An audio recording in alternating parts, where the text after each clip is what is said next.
दर्शकों ब्रेक तो बाद तुहाडा सब दा निੱਘਾ स्वागत है विद नीलम कौर दे नाल और प्रोग्राम सचो सच विद डॉक्टर साहब जिस तरह कि हमेशा ही साडे नाल हुंदे ने अपनी विचारां लैके आंदे ने इशू लैके आंदे ने हुण आपां गलबात करांगे गुरबाणी विचारां दे उपर डॉक्टर साहब दे विचार सुनांगे जी डॉक्टर साहब की कहना चाहोगे देखो इस सैगमेंट नूं असीं बाकी सियासी इशूज़ नालों सैपरेट करके डिस्कस करदे जी हालां मैनूं इह कहण च कोई झिझक नहीं है कि इसका एक बड़ा लिमिटेड जिहड़ा है वो दायराकार है क्योंकि शायद बहुत सारे साडे पाकिस्तानी भरा भैणां जदों गुरमुखी जां दूसरी लिखत आंदी है तो वो समझते हैं भी शायद उन्हां दी समझ गोचरा नहीं है जी। पर साडा मकसद सगों इस सैगमेंट नूं सैपरेटली डिस्कस करन दा इह सी कि कल नूं फ्यूचर दे विच भी जिहड़ियां चीज़ां स्टोर हो जाणगियां यूट्यूब दे उत्ते जां कोई भी तो ये जिहड़े जिन्हां दा नां असीं नगेट्स ऑफ स्पिरिचुअल विजडम कह कि भी ये सोन डलियां ने जिहड़ियां रूहानी सियाणप दियां सो ये कई बार जिहड़ी तुहाडी रोज़ाना जिंदगी दी सियासी जां समाजक जां घरेलू जां आर्थिक कल कलाट है जिहड़ी आपसी कशीदगी है ये घट्टो घट्ट तुहाडे लई एक रूहानी भंगूड़ा है जदों असीं गुरबाणी जां जिवें असीं आउण वाले दिनां च पहिलां भी असीं विचार अधीन ले जिवें उदों असीं बाबा बुल्ले शाह जां शाह हुसैन और दूसरे जिहड़े साडे वड्डे कवि होए ने शायर होए ने रूहानी दुनिया दे हालां जदों मैं बाबा फरीद जी दा जिक्र करदा उन्हां तो असीं गुरबाणी च उन्हां दा कलाम है बाणी है उन्हां असीं गुरबाणी दे थल्ले डिस्कस कीता सो मैं ये जरूर चाहांगा कि भी ये भी जिहड़ी कुल मिला के जिहड़ी रूहानी साझ दी गल भी है साडी दोनों कौमां दी सांझ सिर्फ ते सिर्फ यही नहीं है कि दो पंजाबां दी तहजीब दी गल है जां आपसी मुहब्बत दी गल है साडियां रूहानी जड़ियां नीहां ने रूहानी बुनियादां ने वो भी बड़ियां सिमिलर ने और उहदे च ठीक है थोड़ा बहुत टकराव जां थोड़ा बहुत नैगेटिविटी वो हमेशा समय दे नाल हुंदी है कुछ वेले दे हुक्मरान जां हाकम वो उस नूं इस्तेमाल करदे ने अपने मुफाद लई मजहब नूं उदों कुड़तन भी पैदा हुंदी है पर मैं समझदा भी लॉन्ग टर्म रिलेशनशिप्स कायम ही वो रहिंदियां ने जिन्हां दियां बुनियादां रूहानी हुंदियां और रूहानी तौर ते जदों असीं रब अल्लाह ताला वाहिगुरू और उसकी मखलूक देखदे ते साडी हर एक दे विच उही उस प्यारे ने रूह रखी है सब में जोत जोत है सोए तिस दे चानण सब में चानण होए और उही साडी रूह दी भुख भी है प्यास भी है और उस दी प्यास दा भुख दा मिटना भी है रब दे नाल एक मिकता सो जिहड़ी गुरबाणी खास तौर ते गुरु ग्रंथ साहिब दे विच जिस नूं असीं विचारदे वो किसी मजहब दे नूं सामने रख के नहीं है वो किसी एक थॉट नूं सामने रख के नहीं है कुल इंसानियत नूं सामने रख के है और यही कारण है कि जिहड़े अड अड अपने मजहबां दे विच भी जिहड़े ने वो परवरिश पांदे ने उन्हां दे लई भी जिहड़ी गुरबाणी है उन्हां नूं एक अपनत और एक ठंडक देण वाली ठंड देण वाली जिहड़ी है वो फुहार लगदी है ठंडी फुहार जिवें कि गरम वो सारे माहौल दे विच वो ठंड दा जिहड़ी है वो देण वाली और ये शब्द जिहड़ा अज विचार अधीन है आसा राग च पंजवें पातशाह दा शब्द है और जिवें असीं अक्सर कहंदे हैं कि रहाउ दी तुक जिहड़ी है वो सेंट्रल आइडिया हुंदा है ये भी बेहबलत है रूह दी कि किवें रूह ने रब दे नाल इकमिक होना है उस दे लई वो बेकरार है और ये है माई कहा करो एहो मन ना धीरै प्रिय प्रीतम बैराग हिरै रहाओ हिरा हुंदा है खिच पाना हिरना खिचना कि हे मेरी मां मैं की करा मेरा मन धीरज नहीं करता पेशेंस च नहीं आंदा मेरा मन बेकरार है माई कहा करो एहो मन ना धीरै मेरा मन बेकरार है क्यों प्रिय प्रीतम बैराग हिरे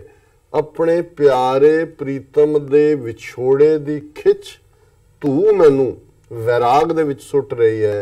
मैनू जिहड़ी है वो बेधीर कर रही है और इसकी शुरुआत है जो मैं कियो सगल सिगारा तो भी मेरा मन न पतियारा अनक सुगंधत तन में लावो ਉਹ ਸੁਖ ਤਿਲ ਸਮਾਨ ਨਹੀਂ ਪਾਵੋ, ਮਨ ਮੈਂ ਚਿਤਵੋਂ ਐਸੀ ਆਸ ਆਈ, ਪ੍ਰਿਆ ਦੇਖਤ ਜੀਵੋ ਮੇਰੀ ਮਾਈ। ਕਿ ਮੈਂ ਸਾਰੇ ਸ਼ਿੰਗਾਰ ਵੀ ਕੀਤੇ ਨੇ। ਅਕਸਰ ਸਾਡੇ ਪੂਰਬ ਦੇ ਵਿੱਚ 16 ਸ਼ਿੰਗਾਰ ਕਹਿੰਦੇ ਨੇ, ਪਤਾ ਨਹੀਂ 16 ਕਿਹੜੇ ਹੁੰਦੇ ਨੇ, ਹੁਣ ਮੈਨੂੰ ਤਾਂ ਨਹੀਂ ਗਿਣਤੀ ਗਿਣਨੀ, ਤੁਹਾਨੂੰ ਪਤਾ ਹੋਣਾ ਵੈਸੇ, ਕਿ ਵੀ ਮੈਂ ਸਾਰੇ ਸ਼ਿੰਗਾਰ ਵੀ ਕੀਤੇ ਨੇ, ਫਿਰ ਵੀ ਮੇਰਾ ਮਨ ਜਿਹੜਾ ਹੈ ਉਹ ਪਤੀਜਿਆ ਨਹੀਂ ਹੈ, ਮਨ ਦੇ ਵਿੱਚ ਮੇਰੇ ਚੈਨ ਨਹੀਂ ਹੈ, ਕਿਉਂਕਿ ਸ਼ਿੰਗਾਰ ਤਾਂ ਪਿਆਰੇ ਨੂੰ ਰਿਝਾਉਣ ਲਈ ਕਰਨੇ ਨੇ, ਤੇ ਜੇ ਪਿਆਰੇ ਤੋਂ ਵਿੱਥ ਹੈ, ਬਿਰਹ ਹੈ, ਤੇ ਫਿਰ ਸੁੱਖ ਕਿੱਥੋਂ ਹੋਏ। ਤੋ ਵੀ ਮੇਰਾ ਮਨ ਨਾ ਪਤਿਆਰ ਹੈ, ਅਨੇਕ ਸੁਗੰਧਤ ਤਨ ਮੈਂ ਲਾਵਾਂ। ਮੈਂ ਬਹੁਤ ਤਰ੍ਹਾਂ ਦੀਆਂ ਅੱਡ-ਅੱਡ ਤਰ੍ਹਾਂ ਦੀਆਂ ਖੁਸ਼ਬੂਆਂ ਵੀ ਆਪਣੇ ਸਰੀਰ ਦੇ ਉੱਤੇ ਲਾਈਆਂ, ਉਹ ਸੁੱਖ ਤਿਲ ਸਮਾਨ ਨਹੀਂ ਪਾਵਾਂ। ਜਿੰਨਾ ਤਿਲ ਵੀ ਸੁੱਖ ਨਹੀਂ ਦਿੰਦਾ, ਉਹਨਾਂ ਖੁਸ਼ਬੂਆਂ ਚੋਂ ਵੀ ਮੈਨੂੰ ਕੋਈ ਖੁਸ਼ੀ ਨਹੀਂ ਮਿਲਦੀ। ਮੈਂ ਮਨ ਦੇ ਵਿੱਚ ਬੜੀਆਂ ਆਸਾਂ ਲਾਉਂਦੀ ਹਾਂ, ਮੈਂ ਬਹੁਤ ਆਪਣੇ ਆਪ ਨੂੰ ਹੋਪ ਕਰਨ ਦੀ ਕੋਸ਼ਿਸ਼ ਕਰਦੀ ਹਾਂ, ਪਰ ਪ੍ਰਿਆ ਦੇਖਤ ਜੀਵੋ ਮੇਰੀ ਮਾਈ। ਪਰ ਮੈਨੂੰ ਚੈਨ ਨਹੀਂ ਪੈ ਰਹੀ ਜਦੋਂ ਤੱਕ ਮੈਨੂੰ ਪਿਆਰੇ ਦਾ ਦੀਦਾਰ ਨਹੀਂ ਹੁੰਦਾ। ਮੇਰਾ ਪਹਿਰਾਵਾ, ਮੇਰੇ ਸ਼ਿੰਗਾਰ, ਮੇਰੀਆਂ ਖੁਸ਼ਬੂਆਂ ਇਹ ਕਿਸੇ ਅਰਥ ਨਹੀਂ ਨੇ। ਬਸਤਰ ਵਿਭੂਖਣ ਸੁਖ ਬਹੁਤ ਵਿਸਿੱਖ ਹੈ, ਉਹ ਵੀ ਜਾਣੋ ਕਿਤੇ ਨਾ ਲਿਖੈ। ਮੈਂ ਬੜੇ ਕੀਮਤੀ ਅੱਡ-ਅੱਡ ਤਰ੍ਹਾਂ ਦੇ ਗਹਿਣੇ ਵੀ ਪਾਏ ਨੇ, ਕੱਪੜੇ ਵੀ ਨੇ ਮੇਰੇ ਕੋਲ, ਔਰ ਹੋਰ ਵੀ ਵਿਸਿੱਖਿਆ ਹੁੰਦਾ ਚੇਚੇ, ਮੇਰੇ ਕੋਲ ਬਹੁਤ ਸੁੱਖ ਨੇ, ਪਰ ਉਹ ਵੀ ਜਾਣੋ ਕਿਤੇ ਨਾ। ਪਰ ਪਿਆਰੇ ਦੇ ਦੀਦਾਰ ਤੋਂ ਬਿਨਾ, ਪਿਆਰੇ ਦੀ ਦੀਦ ਤੋਂ ਬਿਨਾ ਇਹ ਕਿਸੇ ਅਰਥ ਨਹੀਂ ਨੇ। ਪਤ ਸੋਭਾ ਅਰਮਾਨ ਮਹਤ, ਆਗਿਆਕਾਰੀ ਸਗਲਾ ਜਗਤ। ਗ੍ਰਹਿ ਐਸਾ ਹੈ ਸੁੰਦਰ ਲਾਲ, ਪ੍ਰਭ ਭਾਵਾਂ ਤਾਂ ਸਦਾ ਨਿਹਾਲ। ਬਿੰਜਨ ਭੋਜਨ ਅਨੇਕ ਪ੍ਰਕਾਰ, ਰੰਗ ਤਮਾਸ਼ੇ ਬਹੁਤ ਵਿਸਥਾਰ। ਰਾਜ ਮਿਲਖ ਅਰ ਬਹੁਤ ਫਰਮਾਇਸ਼, ਮਨ ਨਹੀਂ ਤਰਾਪੈ ਤ੍ਰਿਸ਼ਨਾ ਨਾ ਜਾਏ। ਸੁਣੇ ਸਾਰੀਆਂ ਚੀਜ਼ਾਂ ਜਿਹੜੀਆਂ ਮਨੁੱਖ ਜ਼ਿੰਦਗੀ ਦੇ ਵਿੱਚ ਲੋਚਦਾ ਕਿ ਇੱਜ਼ਤ, ਸ਼ੋਭਾ, ਮਾਨ, ਮਹੱਤ, ਔਰ ਸਾਰਾ ਤੁਹਾਡੇ ਹੁਕਮ ਨੂੰ ਮੰਨਦੇ ਹੋਣੇ, ਸਾਰਾ ਵੀ ਹੋਏ, ਔਰ ਇਸ ਸਾਰੇ ਦੇ ਬਾਵਜੂਦ ਜੇ ਮੇਰਾ ਪਿਆਰਾ ਮੇਰੇ ਨਾਲ ਨਹੀਂ ਹੈ, ਤੇ ਉਹ ਜੇ ਮਿਲਦਾ ਮੇਰਾ ਵਾਹਿਗੁਰੂ ਮੈਨੂੰ ਦੇ ਨਾਲ ਮੇਰਾ ਮਿਲਾਪ ਹੁੰਦਾ, ਪ੍ਰਭ ਭਾਵਾਂ ਤਾਂ ਸਦਾ ਨਿਹਾਲ, ਫਿਰ ਹੀ ਮੇਰੇ ਅੰਦਰ ਨਿਹਾਲ ਹੁੰਦਾ, ਆਨੰਦ ਚ ਹੋਣਾ, ਖੁਸ਼ੀ ਚ ਹੋਣਾ, ਫਿਰ ਮੈਨੂੰ ਹਮੇਸ਼ਾ ਲਈ ਖੁਸ਼ੀ ਮਿਲਦੀ ਹੈ। ਫਿਰ ਜਿਹੜੇ ਵਿਅੰਜਨ, ਅੱਡ-ਅੱਡ ਤਰ੍ਹਾਂ ਦੇ ਸਵਾਦਲੇ ਖਾਣੇ, ਕਈ ਤਰ੍ਹਾਂ ਦੇ ਭੋਜਨ, ਰੰਗ ਤਮਾਸ਼ੇ, ਚਾਰ ਚਫੇਰੇ, ਔਰ ਬੜੇ ਬੜੇ ਜਿਹੜੇ ਜਿਸ ਨੂੰ ਤੁਸੀਂ ਜਾਇਦਾਦਾਂ ਕਹਿੰਦੇ ਹੋ, ਰਾਜ ਮਿਲਖ ਔਰ ਬਹੁਤ ਫਰਮਾਇਸ਼, ਮਨ ਨਹੀਂ ਤਰਾਪੈ ਤ੍ਰਿਸ਼ਨਾ, ਇਹ ਸਭ ਕੁਝ ਵੀ ਮੈਨੂੰ ਮਿਲਦਾ ਹੈ। ਪਰ ਮਨ ਜਿਹੜਾ ਹੈ ਮੇਰੇ ਅੰਦਰ, ਮੇਰੀ ਤ੍ਰਿਸ਼ਨਾ ਜਿਹੜੀ ਹੈ, ਮੇਰੀ ਡਿਜ਼ਾਇਰ ਪੂਰੀ ਨਹੀਂ ਹੁੰਦੀ। ਪੂਰੀ ਕਿਹਦੇ ਨਾਲ ਹੁੰਦੀ ਹੈ? ਬਿਨ ਮਿਲਵੇ ਇਹ ਦਿਨ ਨਾ ਬਿਹਾਵੇ, ਮਿਲੇ ਪ੍ਰਭ ਤਾਂ ਸਭ ਸੁਖ ਪਾਵੇ। ਉਸ ਵਾਹਿਗੁਰੂ ਦੇ ਮਿਲਾਪ ਤੋਂ ਬਿਨਾ ਮੇਰੇ ਮਨ ਦੇ ਵਿੱਚ ਟਿਕਾ ਨਹੀਂ ਹੁੰਦਾ। ਜੇ ਵਾਹਿਗੁਰੂ ਮਿਲੇ ਤਾਂ ਹੀ ਮੈਨੂੰ ਸੁਖ ਦੀ ਪ੍ਰਾਪਤੀ ਹੁੰਦੀ ਹੈ। ਅਖੀਰ 'ਚ ਗੁਰੂ ਸਾਹਿਬ ਫਰਮਾਉਂਦੇ ਨੇ, ਖੋਜਤ ਖੋਜਤ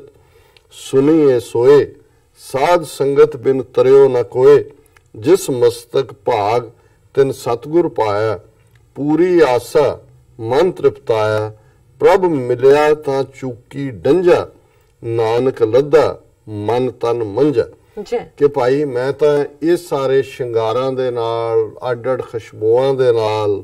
ਔਰ ਸਾਰੇ ਸੁੱਖ ਮਾਣਦਿਆਂ ਵੀ ਮੈਂ ਤਾਂ ਚਾਰ ਚਫੇਰੇ ਇਸ ਗੱਲ ਦੇ ਇੰਤਜ਼ਾਰ 'ਚ ਸੀ, ਉਸ ਖਬਰ ਦੇ ਇੰਤਜ਼ਾਰ 'ਚ ਸੀ। ਖੋਜਤ ਖੋਜਤ ਸੁਣੀਓ, ਮੈਂ ਲੱਭਦੀ ਸੀ ਕਿ ਮੇਰਾ ਪਿਆਰਾ ਕਿੱਥੇ ਹੈ, ਮੈਨੂੰ ਕੋਈ ਜਿਹੜਾ ਉਸ ਦੀ ਸੋਏ ਸੁਣਾਏ, ਉਸ ਦੀ ਕੋਈ ਗੱਲ ਸੁਣਾਏ। ਫਿਰ ਮੈਨੂੰ ਇਸ ਗੱਲ ਦੀ ਸੋਏ ਮਿਲੀ ਕਿ ਸਾਧ ਸੰਗਤ ਬਿਨ ਤਰਿਓ ਨਾ ਕੋਏ, ਕਿ ਉਹ ਪਿਆਰਾ, ਉਹ ਵਾਹਿਗੁਰੂ ਜੇ ਮਿਲਦਾ ਤੇ ਰੱਬ ਦੇ ਬੰਦਿਆਂ ਦੀ ਸੰਗਤ ਦੇ ਵਿੱਚ ਜਿੱਥੇ ਉਹਦੀ ਸਿਫਤ ਸਲਾਹ ਹੁੰਦੀ ਹੈ, ਉਸ ਦੇ ਨਾਲ ਉਸ ਨੂੰ ਪ੍ਰਾਪਤ ਕੀਤਾ ਜਾਂਦਾ ਹੈ। ਜਿਸ ਮਸਤਕ ਭਾਗ ਤਿਨ ਸਤਿਗੁਰ ਪਾਇਆ, ਜਿਸ ਦੇ ਮੱਥੇ ਤੇ ਭਾਗ ਨੇ, ਜਿਹੜਾ ਫੋਰਚੂਨੇਟ ਹੈ, ਜਿਸ ਦੇ ਉੱਤੇ ਰੱਬ ਦੀ ਰਹਿਮਤ ਹੈ, ਉਸ ਨੂੰ ਹੀ ਉਹ ਪਿਆਰਾ ਮਿਲਦਾ। ਪੂਰੀ ਆਸਾ ਮਨ ਤ੍ਰਿਪਤਾ ਹੈ। ਜਦੋਂ ਵਾਹਿਗੁਰੂ ਜੀ ਰਹਿਮਤ ਕਰਦੇ ਨੇ, ਇਹ ਆਸ, ਇਹ ਡਿਜ਼ਾਇਰ, ਇਹ ਤ੍ਰਪਣਾ, ਇਹ ਵੈਰਾਗ, ਇਹ ਜਿਹੜਾ ਹੈ ਇਸ ਦੀ ਪੂਰਤੀ ਹੁੰਦੀ ਹੈ। ਉਸ ਦੇ ਮਿਲਾਪ ਦੇ ਨਾਲ ਮਨ ਤ੍ਰਿਪਤਾਂਦਾ। ਪ੍ਰਭ ਮਿਲਿਆ ਤਾਂ ਚੂਕੀ ਡੰਜਾ। ਡੰਜ ਹੁੰਦਾ ਭੜਕਾਟ, ਅੰਦਰ ਅਚੋਵਾਈ, ਬਾਲਵੇ ਚ ਕਹਿੰਦੇ ਨੇ ਕਿ ਅਚੋਵਾਈ ਲੱਗੀ ਹੈ ਮੈਨੂੰ, ਕਿ ਅੰਦਰ ਇੱਕ ਅੱਗ ਲੱਗੀ ਹੋਈ ਹੈ। ਪਰ ਜੋ ਉਸ ਵਾਹਿਗੁਰੂ ਦੇ ਨਾਲ ਮਿਲਾਪ ਹੋਇਆ, ਵਾਹਿਗੁਰੂ ਦੀ ਯਾਦ ਦਿਲ ਦੇ ਅੰਦਰ ਵਸੀ, ਅੰਦਰ ਇੱਕ ਠੰਡ ਦੀ ਜਿਹੜੀ ਹੈ ਉਹ ਫੁਹਾਰ ਪਈ ਨਾਨਕ ਲੱਥਾ ਨਾਨਕ ਲੱਧਾ ਮਨ ਤਨ ਮੰਝਾ। ਮੰਝ ਹੁੰਦਾ ਵਿਚਕਾਰ। ਸੋ ਇਹ ਉਹ ਜਿਹੜਾ ਲੱਭਦਾ ਵਾਹਿਗੁਰੂ ਮਿਲਿਆ, ਕਿਤੇ ਬਾਹਰੋਂ ਨਹੀਂ ਤੁਰ ਕੇ ਆਇਆ। ਮਨ ਤਨ ਲੰਝਾ, ਮਨ ਤਨ ਮੰਝਾ, ਮਨ ਤੇ ਤਨ ਦੇ ਵਿਚਕਾਰ, ਯਾਨੀ ਤਨ ਦੇ ਅੰਦਰ ਮਨ ਹੈ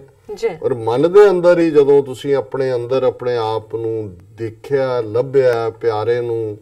ਸੰਗਤ ਦੇ ਰਾਹੀਂ ਗੁਰੂ ਦੀ ਬਖਸ਼ਿਸ਼ ਹੋਈ,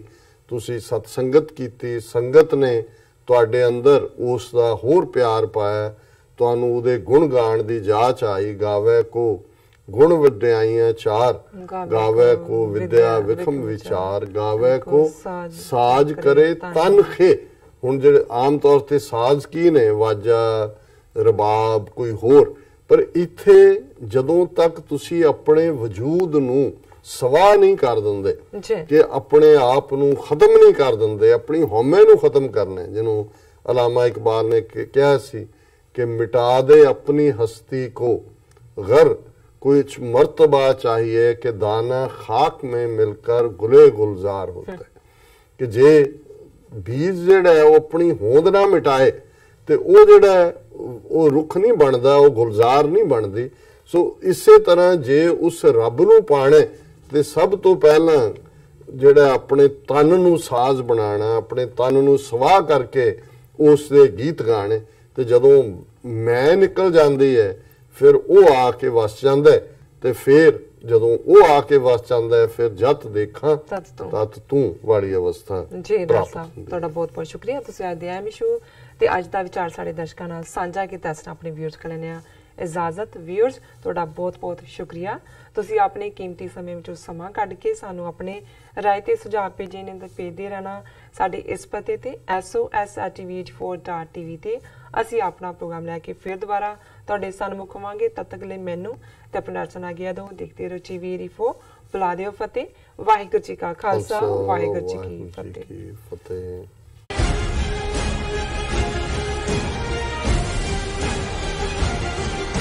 4 ਫਰਵਰੀ 1986 ਨੂੰ ਵਾਪਰੇ ਸਾਕਾ ਨਕੋਦਰ ਦੇ ਨੌਜਵਾਨ ਸ਼ਹੀਦਾਂ ਦੀ 33ਵੀਂ ਵਰ੍ਹੇਗੰਢ ਮੌਕੇ 3 ਫਰਵਰੀ 2019 ਦਿਨ ਐਤਵਾਰ ਨੂੰ ਗੁਰਦੁਆਰਾ ਸਿੱਖ ਕਲਚਰਲ ਸੁਸਾਇਟੀ ਨਿਊਯਾਰਕ ਵਿਖੇ ਮਹਾਨ ਸ਼ਹੀਦੀ ਸਮਾਗਮ ਹੋਣ ਜਾ ਰਿਹਾ ਹੈ। ਖਾਲਿਸਤਾਨ ਅਫੇਅਰਸ ਸੈਂਟਰ ਦੇ ਸੰਚਾਲਕ ਡਾਕਟਰ ਅਮਰਜੀਤ